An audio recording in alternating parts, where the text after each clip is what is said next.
Our Bible word is Romans 8, verses 19 to 21. For the earnest expectation of the creation eagerly waits for the revealing of the sons of God. For the creation was subjected to futility, not willingly, but because of him who subjected it in hope. Because the creation itself also will be delivered from the bondage of corruption into the glorious liberty of the children of God. So this is Paul in chapter 8. It's all about life in the Spirit and the role of the Holy Spirit in the lives of believers. Just quickly as a summary for Romans, Romans was written by Paul towards the end of 56, the beginning of 57, that's over the winter months. And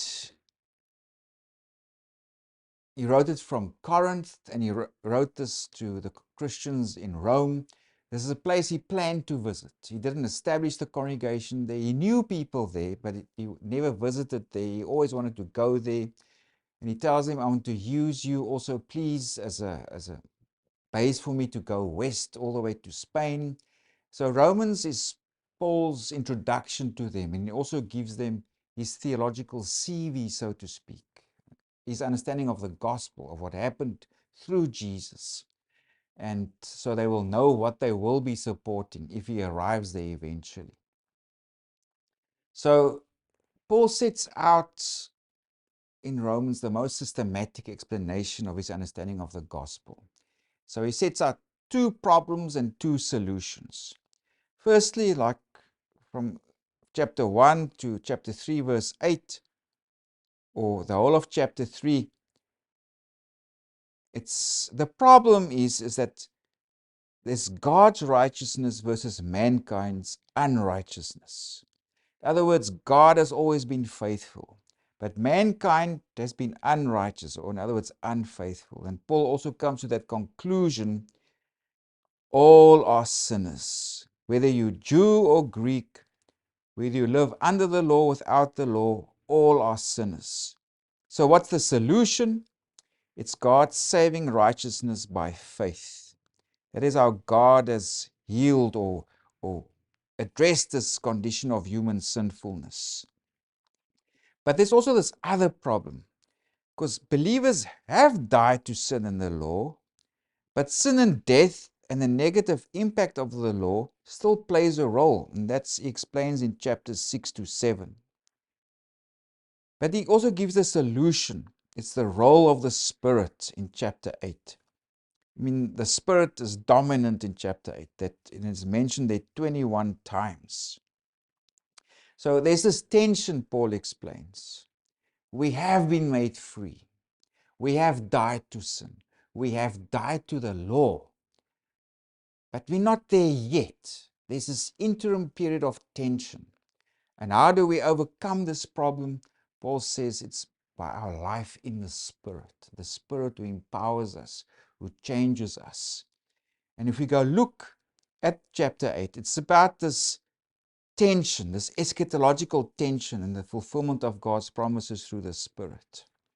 So we have received the first fruits of the Spirit, Paul explains later in chapter 8. So the first fruits, in other words, the fullness of the Spirit is still to come. So we are there, but not yet. There's this tension going on in the life of the believers. So if we go look at the beginning of chapter 8, Paul contrasts this life in the Spirit versus the life in the flesh.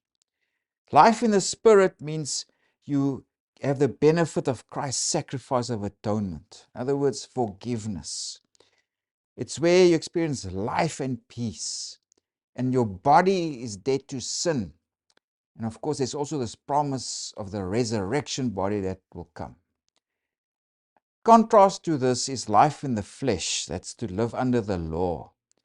It's where sin and death is operative. And also those in the flesh cannot please God or even obey the law. So there's this contrast, life in the flesh, life in the Spirit. And the themes of chapter 8 also is about liberation of the body, especially from the sinful flesh. Christ has crucified the flesh. The sinful nature of the flesh has been destroyed by Jesus on the cross. Also, there's us looking forward to the resurrection. Part of this liberation of the body is the resurrection, having this new body. There's also sonship and adoption. Those who have God's Spirit, they are the sons of God. They are the ones who are led by the Spirit. Of course, then there's also the role of the Holy Spirit through prayer and transforming believers, etc. And now if we come to our more immediate textual unit, that is where we've received the Spirit as first fruits. That's from verses 18 to 30. But part of this also is because we have this first fruits, we are in this period of tension, this already but not yet. Paul looks forward to the fulfillment of where we experience the life in the Spirit in full. This is the climax of chapter 8. In other words, also the climax of everything from chapter 1 to now, it's built to this glory that will be revealed in the believers. And it's this eager expectation, this tension now, it looks forward to this glory that will be revealed. And it's applicable to the children of God, because Paul speaks there of the revealing of the sons of God.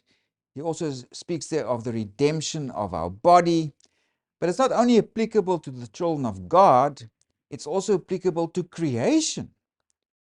Because Paul speaks of creation that will be delivered from bondage of corruption into the glorious liberty of the children of God. So, of course, Paul goes back to Genesis 1 to 3. There's the fall of humanity and also the fall of creation. So a corrupted humanity has a home in corrupted and fallen creation. Humanity has been renewed, or is in the process of being renewed through Jesus, and also know the life in the Spirit. And when this finally comes, when this liberty comes in its fullness, when we receive this redemption of our bodies, it must also have a suitable home. And the resurrection bodies will have a suitable home in a creation that's also been renewed, that's been liberated from corruption. If we read our Bible word again, for the earnest expectation of the creation eagerly waits for the revealing of the sons of God. So creation is personified. It also, like we expect or eagerly look forward to this redemption, creation also looks forward to this. Now Paul explains why. For the creation was subjected to futility, not willingly. So in other words, Paul's referring here to the corruption of going back to Genesis 1 to 3. Because people have fallen to sin, creation has also been corrupted through it. So for the creation was subjected to futility, not willingly, but because of him who subjected it in hope. Because the creation itself also will be delivered from the bondage of corruption into the glorious liberty of the children of God. So in other words, as we will be made free from corruption because of sin, creation will also be made free from corruption. So there's this, we will have this home in our resurrection bodies, an environment in a creation that's also now has liberty. In other words, freedom from corruption. It will be renewed. It will be recreated. So creation, it's not salvation is not just about us human beings. God will renew creation as well. And that's the full picture of redemption that Paul gives us.